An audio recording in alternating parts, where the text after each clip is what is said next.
Welcome to our fairmaths channel. இப்போ நம்ம exercise number 1.1ல third sum பார்க்க போறோம். If b cross a equal to -2 3 -2 4 0 3 0 4 3 3 3 4 find a and b. அதாவது Cartesian product பண்ணி நமக்கு கொடுத்துருக்காங்க. இதில் நம்ம செப்பரேட்டாக அதாவது ஏயோட வேல்யூயும் பியோட வேல்யூயும் நம்ம ஃபைண்ட் அவுட் பண்ணணும். ஃபர்ஸ்ட் என்ன பண்ணுவோம், இங்கே என்ன இருக்குது, பி கிராஸ் ஏ இருக்குது. அப்போ ஃபர்ஸ்ட் இருக்கிறது எதை வச்சு செஞ்சுருக்காங்கன்னா பியை வச்சு, அதாவது ஃபர்ஸ்ட் இருக்கிறத வந்து பியோடன்னு வச்சுக்கணும். அப்போ இங்கே -2 சேம் இருக்கா.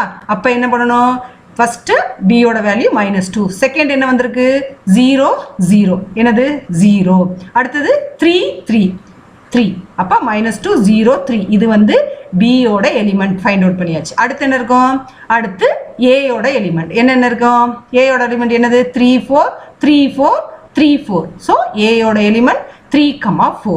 அவ்வளோதான், இவ்வளோதான் இதில் செய்ய வேண்டியது. ஓகேவா? உங்களுக்கு இந்த வீடியோ பிடிச்சிருந்துச்சுன்னா லைக் பண்ணுங்க, ஷேர் பண்ணுங்க, சப்ஸ்கிரைப் பண்ணாதவங்க சப்ஸ்கிரைப் பண்ணுங்க. உங்களுக்கு ஏதாவது டவுட்ஸ் இருந்துச்சுன்னா கமெண்ட் பாக்ஸில் போய் உங்கள் டவுட்ஸை கேளுங்க, உங்கள் டவுட்ஸை கிளியர் பண்ணிடுறேன்.